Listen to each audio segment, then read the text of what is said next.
আমি বরাবরই ছোট থেকে ইংলিশে একটু দুর্বল ছিলাম। আমার রুমে আমি একটা কর্নারে প্র্যাকটিস করতাম যে আমার ন্যাশনাল কস্টিউম নিয়ে আমি কিভাবে হাঁটবো। ভাগ্য তো অবশ্যই আমাদের সাথে না থাকলে আমরা কখনো কোনো কাজ করতে পারবো না। তবে ব্যাপারটা হ্যাঁ, আমি সবসময় বলেছি যে আমি আসলে জানি না কি হবে, দেখা যাক। তবে কনফিডেন্স যে নিজের ভেতরে নিজের ছিল না ব্যাপারটা এমন না, বাট আমি ইচ্ছা করে আসলে সেটা খুব একটা প্রকাশ করিনি। কারণ দেখা যাচ্ছে আমি খুব কনফিডেন্ট হয়ে একটা কোথাও যাচ্ছি এবং দিন শেষে কিছুই নিয়ে আসতে পারছি না দেশের জন্য, তখন কিন্তু ব্যাপারটা নিজের কাছে খুব খারাপ লাগবে। তবে আমি একটা কথা সবসময় বলেছি, আর যাই হোক না কেন বাংলাদেশের জন্য ভালো কিছু নিয়ে আসব, সেটা যে কোনো কিছু হতে পারে।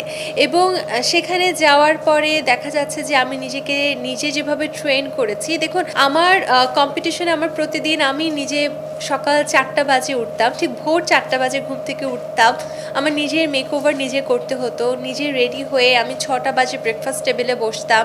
এরপরে আমি আবার ব্রেকফাস্ট শেষ করে ব্যাক করে একটা ডিফারেন্ট লুক ক্রিয়েট করতাম। বিকজ আপনি যখন একটা বিউটি প্যাজেন্টে যাবেন, আপনি নিজেকে কতটা সুন্দরভাবে রিপ্রেজেন্ট করতে পারেন সেটাই সেখানে মূল জিনিস, সেটা বিউটি দিয়েও এবং ব্রেন দিয়েও। সো আমি চেষ্টা করেছি প্রতিবার, এবং যেখানে আমার অন্যান্য কন্টেস্টেন্টরা রাত 10টা 11টা বাজে ঘুমিয়ে যেত, আমি কিন্তু এরপরে আরও বাসায় বসে প্র্যাকটিস করতাম। আমার রুমে আমি একটা কর্নারে প্র্যাকটিস করতাম যে আমার ন্যাশনাল কস্টিউম নিয়ে আমি কীভাবে হাঁটবো, আমি ইন্টারভিউ রাউন্ডে কীভাবে কথা বলবো।